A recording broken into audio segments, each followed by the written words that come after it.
In this corner, one of the most resilient survivors in the world, the red kangaroo. With skills shaped by millions of years of evolution, this time it's brought a knockout punch, a devastating drought. As thousands succumb to dehydration and starvation, one remarkable kangaroo may be on the ropes. Can he make it through hell on earth? Or is this one fight even the red kangaroo can't win?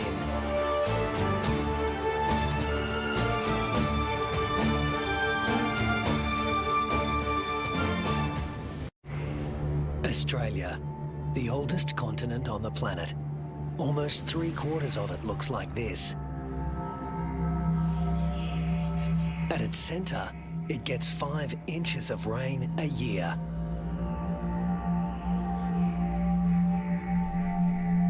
The mercury can hit 110 degrees Fahrenheit. But the hardest part for those who live here is the climate's unpredictable personality. This is a place where there are no true seasons, only moods. To make it here, you need to be able to roll with the punches and shift gears in a hurry. The acknowledged master of that art in the Australian outback is the red kangaroo, the largest marsupial in the world.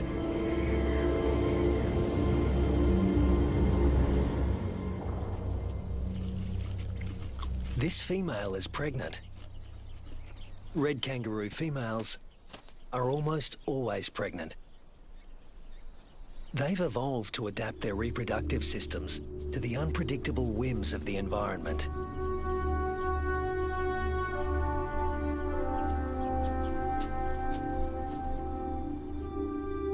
At any given moment, a female can have 3 offspring to care for, each at a different stage of development.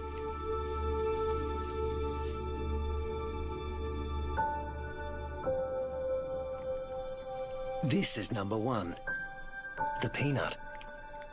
After 33 days developing in the womb, the newborn emerges as a blind, hairless, pink creature, roughly the size of a peanut. We call him Rusty. There's virtually no sign of the powerful hind legs we all associate with the kangaroo. He uses his arms to make the grueling trek up the belly to his mother's nipple, guided solely by instinct and smell.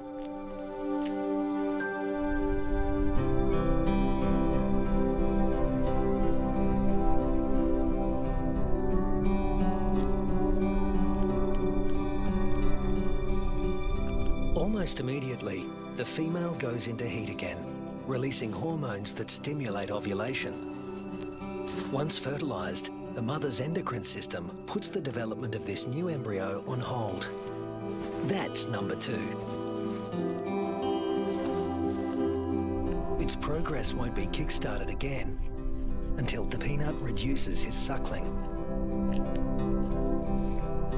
Number 3 is the joey, who's spending some time suckling from outside the pouch and some out on his own in the big wide world.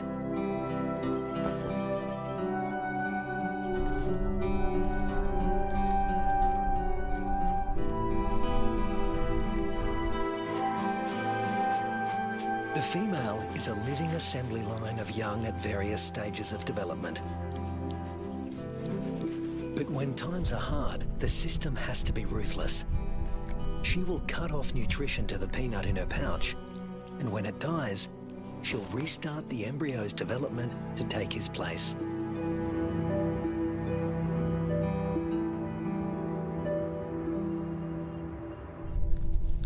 Rusty's developing nicely. He's beginning to resemble something like a baby kangaroo.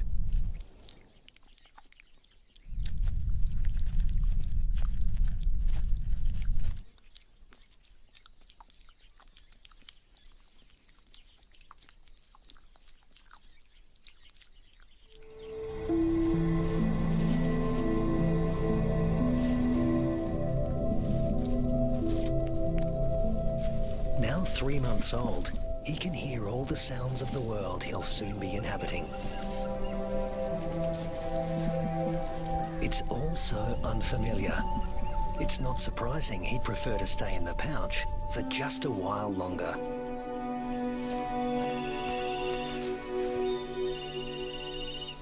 There's plenty of...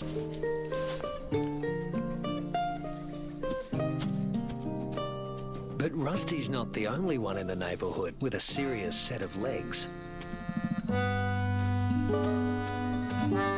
An emu, the biggest native bird in Australia, announces his arrival.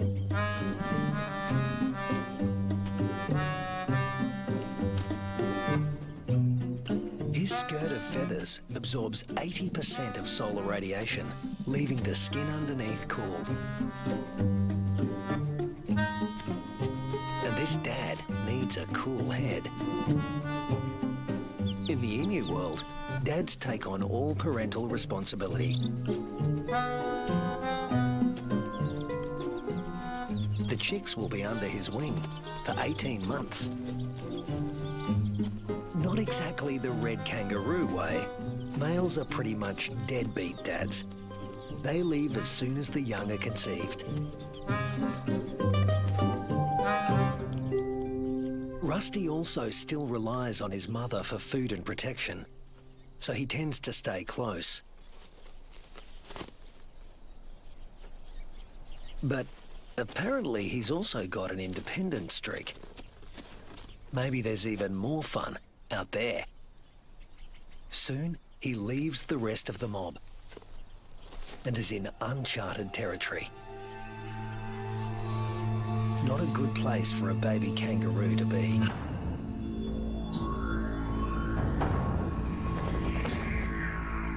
A wedge-tailed eagle, the largest bird of prey in Australia. And it likes to take young kangaroos. Mum realises she doesn't know where Rusty is. But the eagle does.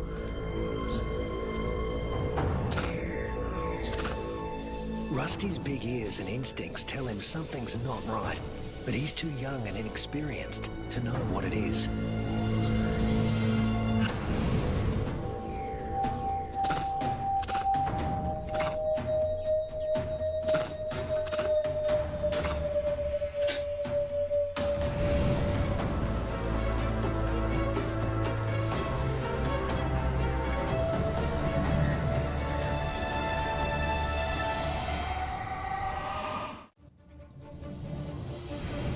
No sooner has Rusty left his mother's side than he's in trouble.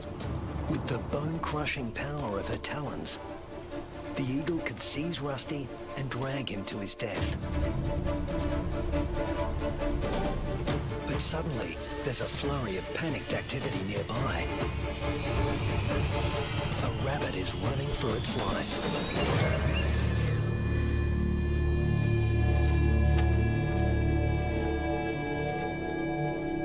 Luckily for Rusty, there was easier prey to be had. This time,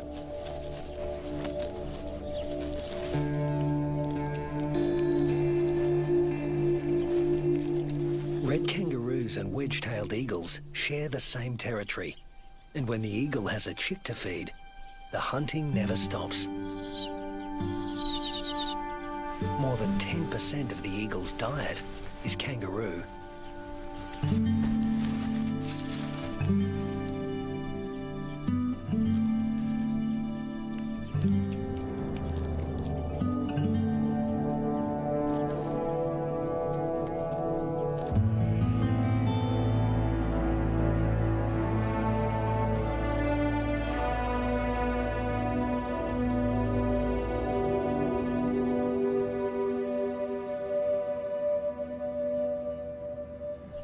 Rusty is now 8 months old and a full-fledged joey, a juvenile that spends all his time outside the pouch.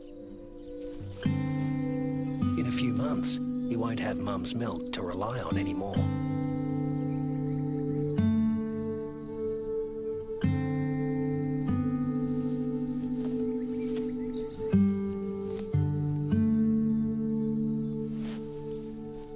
mother will start tapering off his milk supply because there's another bun in the oven and it needs the nutrition. Mum's body now produces two totally different types of milk.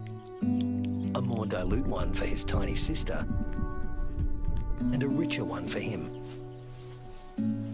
Each dispensed from its own nipple.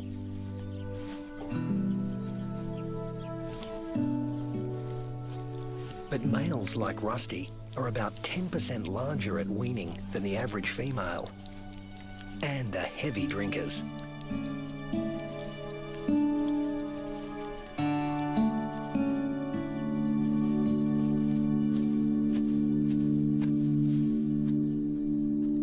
This is the kangaroo version of tough love. Rusty's mother cuts him off completely. Her milk is needed elsewhere. And Rusty is off to explore his wider world.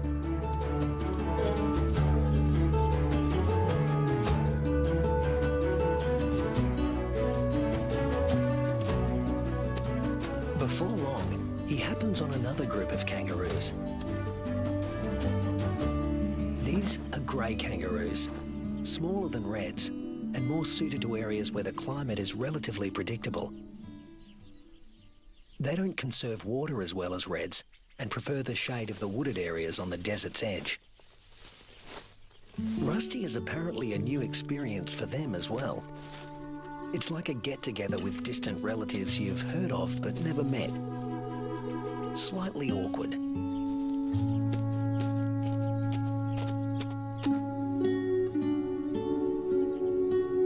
And here comes another branch of the family, wallaroos. Marsupials somewhere between red kangaroos and wallabies in size, who frequent the rocky outcrops looking for shade and water. If you live in a desert, water is a treasure, and its presence is never guaranteed. With no true seasons in this part of Australia, the only certainty is unpredictability. A waterhole is a gift from the heavens for many creatures.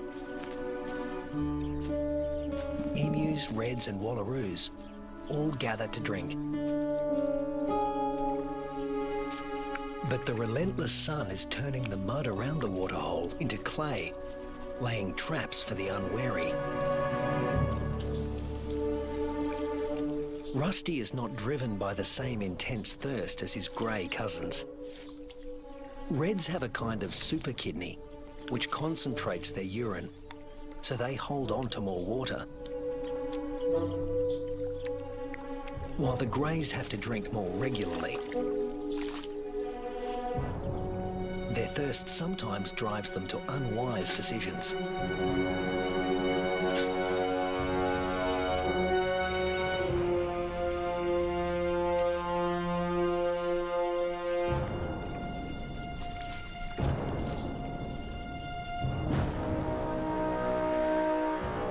This young grey is in trouble, deep trouble, and he's drawing some unwanted attention.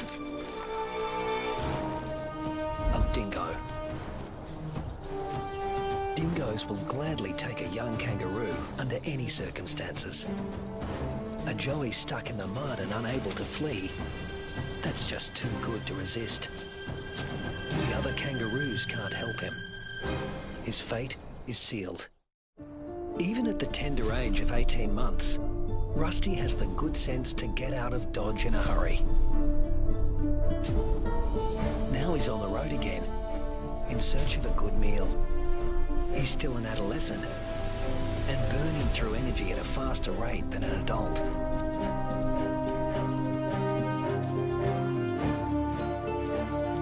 Kangaroo mobs can number in the hundreds, but this one is relatively small.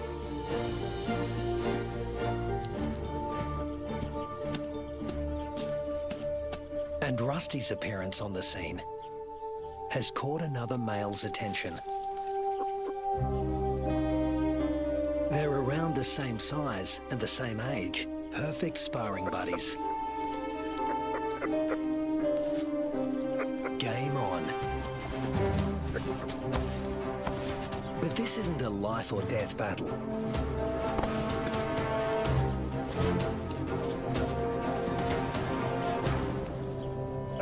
What they learn here will be crucial in later life, when the stakes are higher.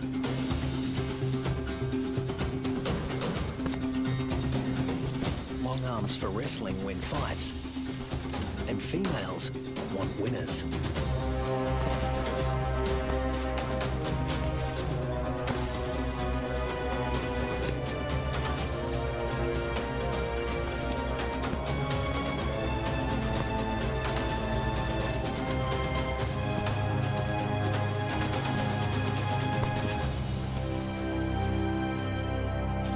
Rusty doesn't come out on top this time, but the boxing experience is invaluable.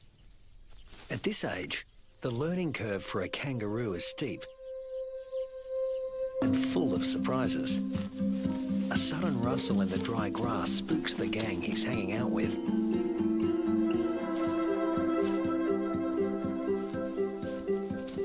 But Rusty's the curious type.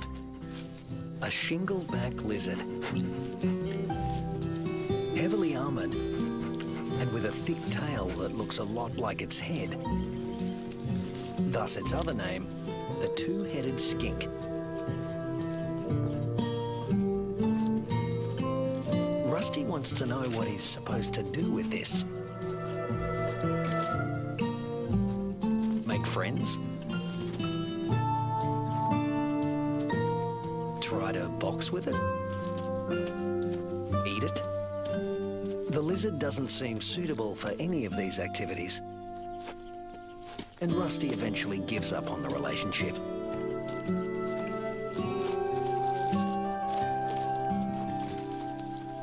This part of the Central Australian outback has been hot and dry for weeks. The plants have been picked clean. When food sources dry up like this, red kangaroos are superbly adapted to survive. Still, even they can't live without water. But something is happening 100 miles away.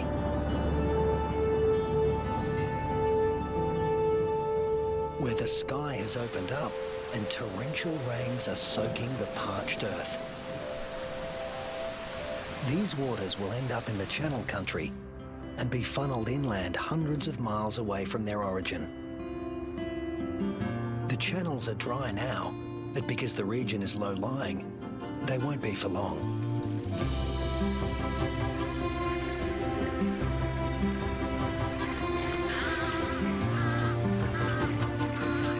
And what was once an arid wasteland begins to revive.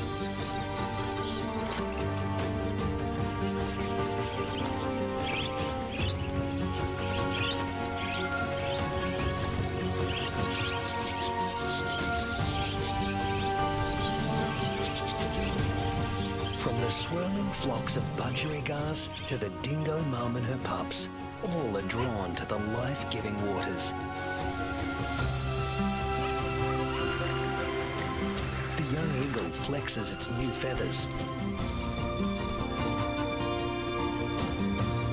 And a young kangaroo celebrates in her own playful way.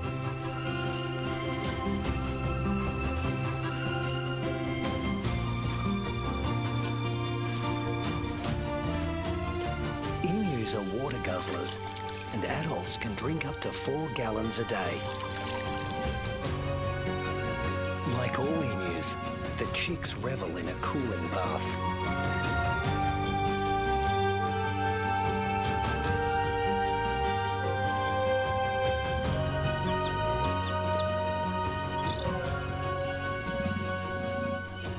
There are some 500,000 emus roaming around the outback, browsing on fruits and seeds. And what's good for the emus is also good for the rest of the ecosystem. As they move through the bush, they scatter the seeds of the flowers and fruit they've eaten along the way, which will sprout and become new plants.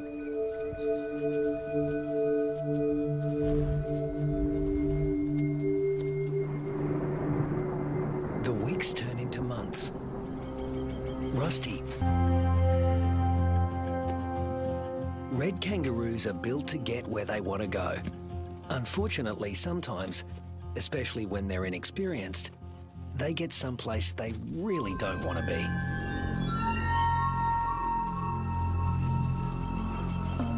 The inland taipan is the most toxic snake on Earth. There's enough venom in one bite to kill 100 full-grown men.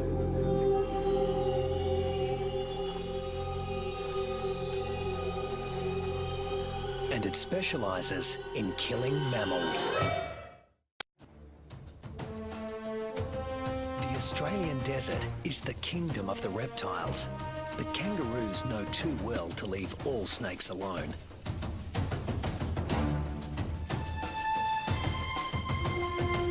Brown snakes kill more humans than any other snakes in Australia.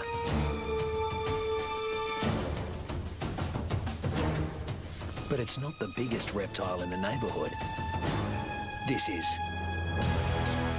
The parenti, reaching 8 feet long, venomous and fast on its feet. A large parenti will eat a small kangaroo. But today, it's got its eye on an eastern brown snake.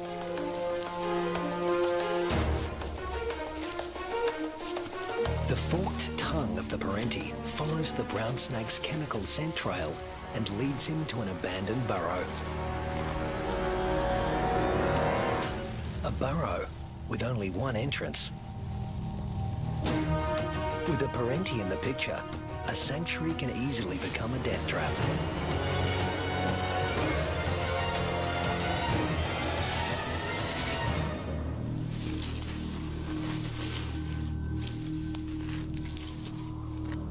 The body of one fearsome reptile disappears into the body of another.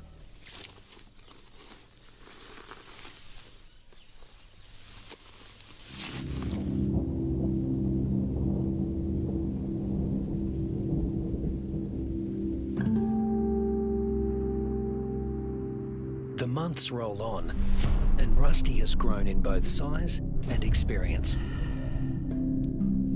He weighs 150 pounds now and has dozens of sparring matches under his belt. Today, he finds himself with a mob he's met before. The one with the tough male who intimidated him last time.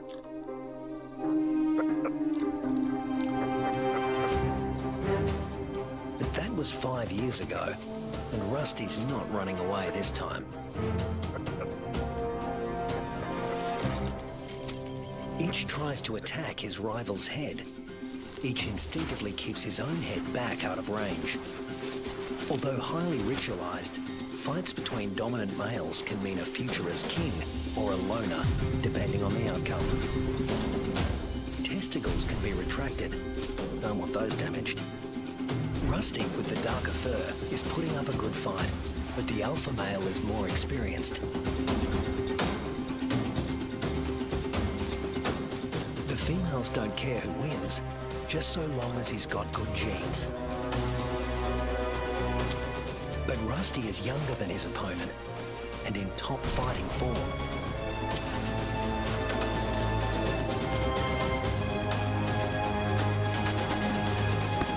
Finally, the king goes down.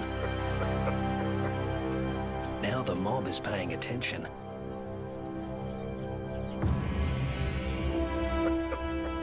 Rusty's the top male now, and to the victor go the spoils.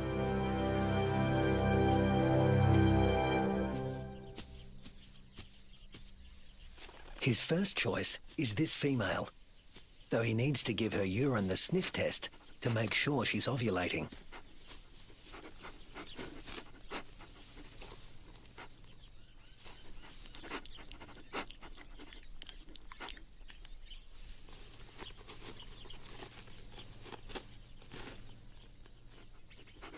She's ready. But Rusty has only a brief window of opportunity. She may only be receptive for a matter of hours. Better get to it. Mating doesn't take long, or wouldn't if there were only one female to consider. But Rusty's got miles to go before he sleeps. He's King Kangaroo now, and in addition to regular mating duties, he'll have to fend off other young roos who'd like to knock him off his throne, just as he did his predecessor. But that's not all Rusty has to worry about. The temperature is soaring and the land is drying out. Evaporation is sucking the life out of everything, flora and fauna alike. You can never tell when the weather will change, only that it will. And that's the origin of some of the red kangaroo's most amazing adaptations. They're masters of heat regulation.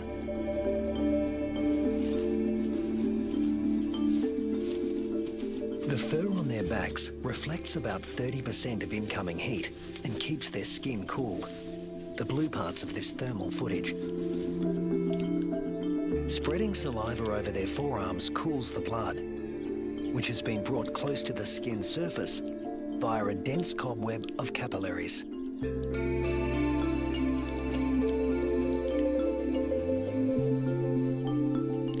With temperatures simmering above 100 degrees for over a week, a third of the males have already become infertile.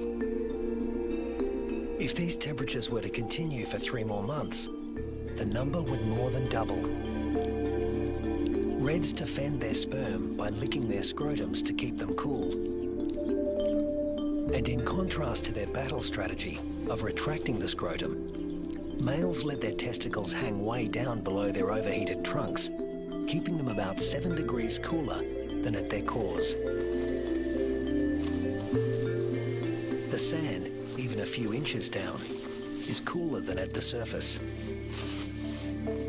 Red kangaroos dig until they reach cooler soil. And then...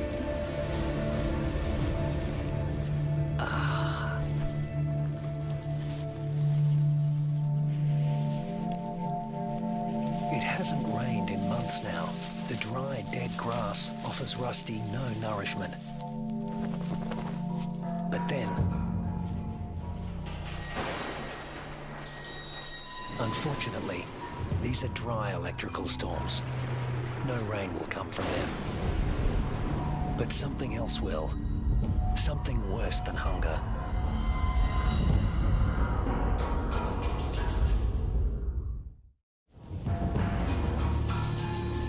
Lightning has ignited the dry grass of the outback. The kangaroos can easily outrun a grass fire. Almost 10% of arid Australia can burn like this in a single year. In a matter of hours, the fire consumes what little forage there is. Rusty has to move on. But there's really nowhere to go. Not this time. Parts of desert Australia are in the grip of a once-in-a-century drought, while heat waves smash temperature records.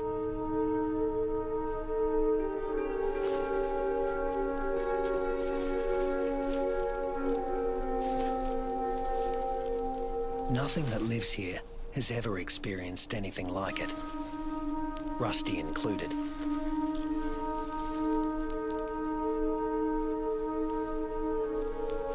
Some are suffering from severe malnutrition and dehydration. But if anyone can survive this, it's a red kangaroo. Human bodies are about 60% water. Rusty's is over 70%. Even in a heat wave like this, he can survive levels of dehydration that would kill most humans.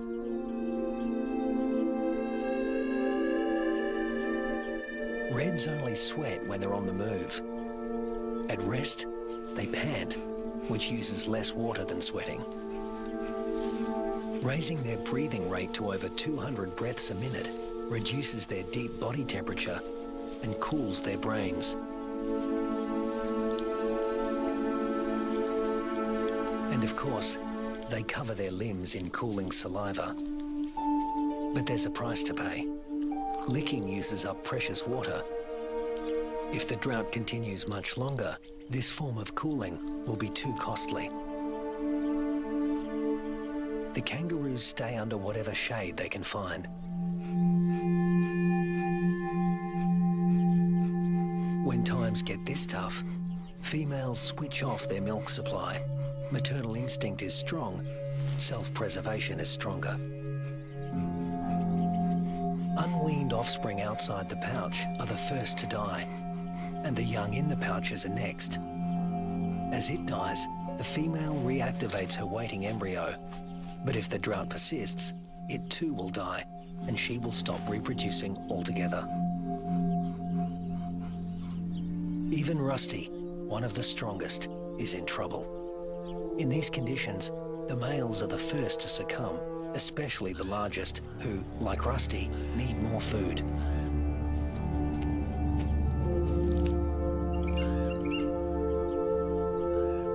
The demise of the red kangaroos is the wedge-tailed eagle's bounty.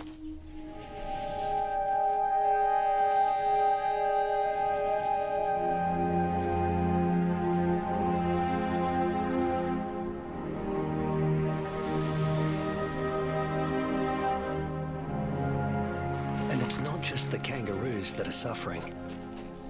The drought is taking its toll everywhere. Predators turn on each other to protect a tiny piece of rancid meat.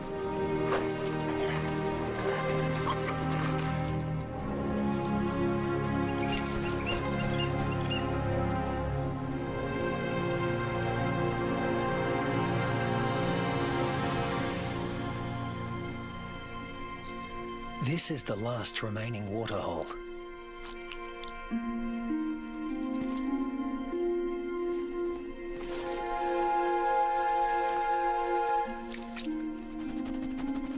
It's stagnant and salty. Ordinarily, the animals would never drink this water.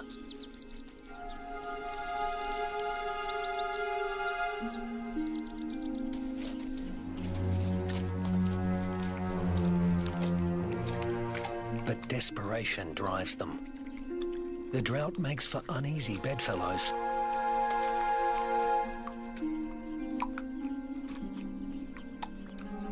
This is a sign of things to come. Heat waves in Australia are becoming hotter and more frequent.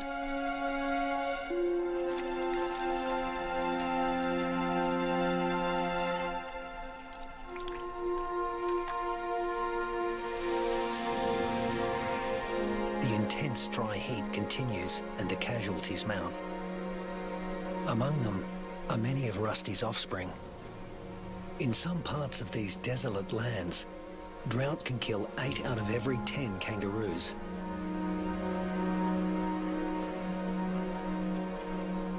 But Australia's desert inhabitants are a resilient bunch.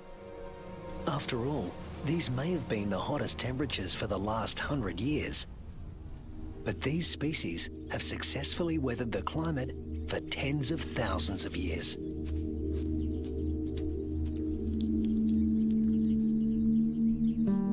And Rusty is still here, conserving his energy and biding his time. A change is going to come. It always has. After 12 months of merciless drought, the landscape is dotted with the remains of those that couldn't hang on any longer.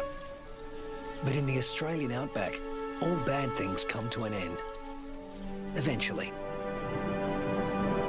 Thunderclouds are gathering in the distance. Rusty seems to sense a change in the weather. Somewhere there is rain, and where there is water, there will also soon be food. He just has to get there.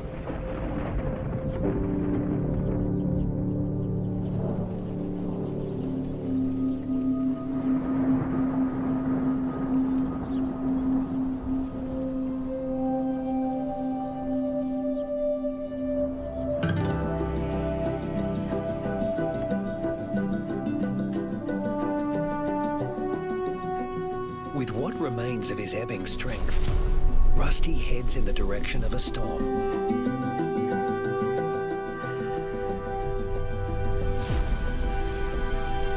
As do the other red kangaroos that have made it this far.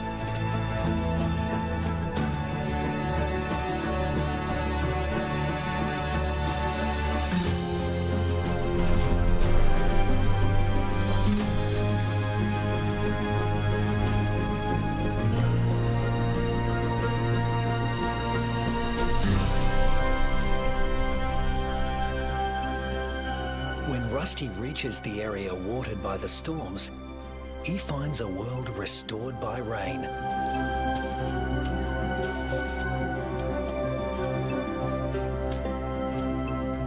Plenty to eat, plenty to drink. You can almost see the relief and joy in their hopping.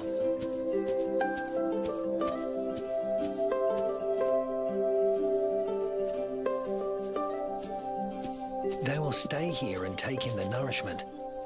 In only a few weeks, males and females will have their health restored, and soon they'll be ready to reproduce once again.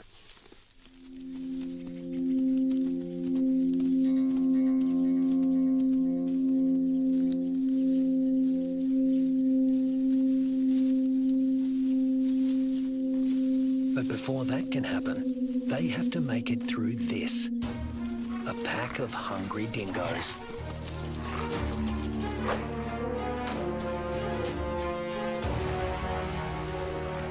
Hunting in a pack more than doubles a dingo's success rate. Normally, they go for the weakest kangaroos in the group. But a pack of this size can take down something bigger. Something like Rusty.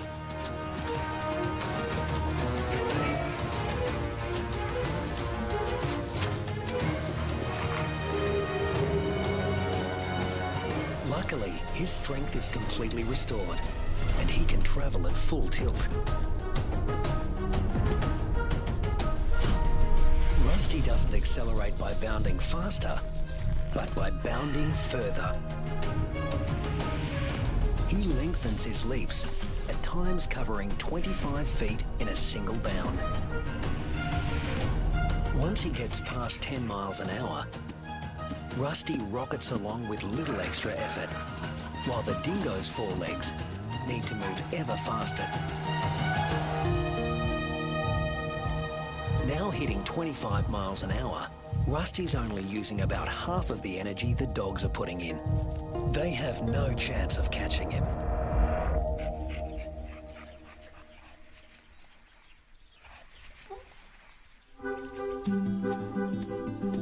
Now Rusty can turn his attention to replacing the offspring lost to the drought.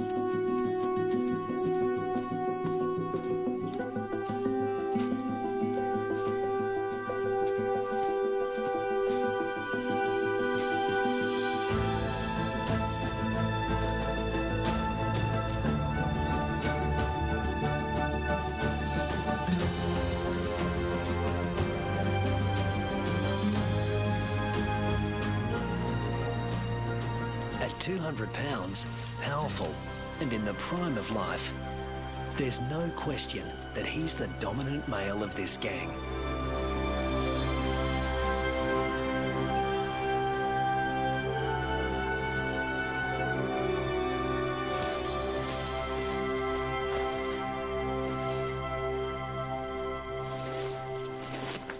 The young he-fathers will need an advantage to survive a world as harsh and unpredictable as this one.